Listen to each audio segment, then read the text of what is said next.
Assalamualaikum warahmatullahi wabarakatuh.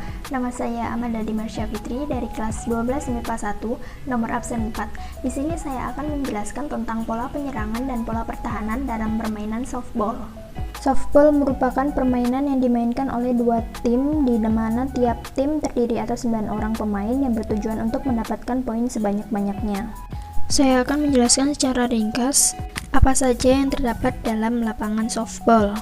Yang pertama, di tepi itu ada garis samping namanya foul line, dan kemudian ada batas garis antara tanah dengan rumput yang dinamakan grassland. Selanjutnya pada bagian kerucutnya ada base 1, base 2, dan base 3.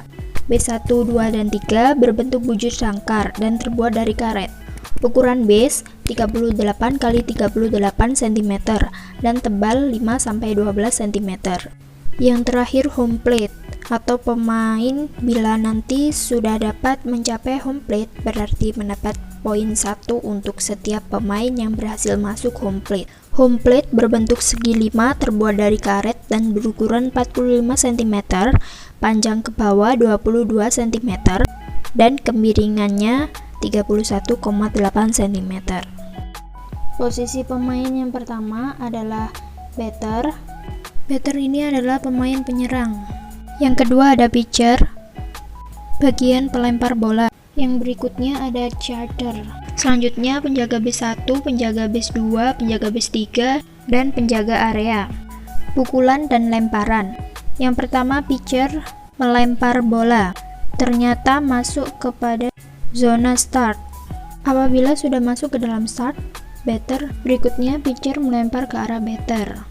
Kemudian batter berhasil memukul dan hasil pukulannya itu keluar melewati foul line. Pukulan dinamakan foul. Yang kedua dengan seperti itu dan ternyata keluar lagi, dan berikutnya lemparan pitcher masuk ke zona strike. Batter memukul ternyata kena sedikit dan memantul di catcher. Itu juga dinamakan foul. Apabila batter melakukan kesalahan selama 4 kali dinyatakan out. Hal itu juga berlaku pada pitcher. Maka batter berhak berjalan ke base pertama tanpa ada gangguan dari penjaga atau pemain bertahan. Strategi penyerangan dalam permainan softball. Pemukul pertama melakukan pukulan. Pitcher melempar bola kepada batter. Pukulan yang bagus adalah pukulan yang terjauh dari base pertama ke arah sini. Kemudian setelah mukul, pemain pertama harus menuju base 1 dan penjaganya harus melempar ke base 1.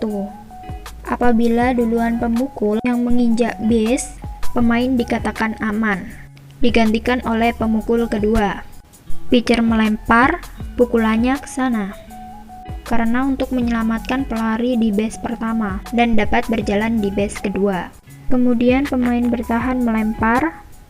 Pemain penyerang sama-sama dalam keadaan aman. Selanjutnya pemukul ketiga, pitcher melempar, diarahkan ke tempat terjauh lagi dari base 3 karena ini masing-masing pemain yang berada di base 1 dan base 2 harus jalan ketika bola berhasil dipukul. Diambil, berlari ya duluan pemain penyerangnya, maka pemain semuanya dinyatakan aman. Selanjutnya pemukul keempat.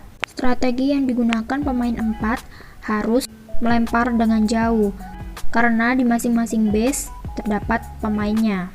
Pitcher melempar bola dan pemain keempat melakukan pukulan, dan ini sudah mendapatkan poin 1, maka semua pemain dapat dengan santai memasuki home plate. Poin 2 yang selanjutnya juga berjalan, poin 3, poin 4. Itu salah satu strategi dalam pola penyerangan. Berikutnya strategi bermain softball bertahan. Jika berganti pada pemain penyerang ke pemain bertahan, maka pemain penyerang harus mengeluarkan 3 pemain. Caranya, pitcher melempar bola, batter pukulannya lambung dan langsung ditangkap penjaga daerah. Jika bola lambung dan langsung ditangkap, maka pemukul dinyatakan out. 1. Apabila di base pertama pemukul berhasil aman, dilanjutkan kepada pemukul kedua. Pemukul kedua memukul dan berhasil ditangkap, penjaga buru-buru melemparkan ke penjaga base 2. Dan pelari dari base pertama tadi terlambat, maka pelari dari base pertama tersebut dinyatakan out. Pemukul berlari dan terlambat ke B1 juga dinyatakan out. Nah, hal ini dinyatakan double dead, mematikan langsung dua lawan. Cara mematikannya dengan mentik atau menginjak base.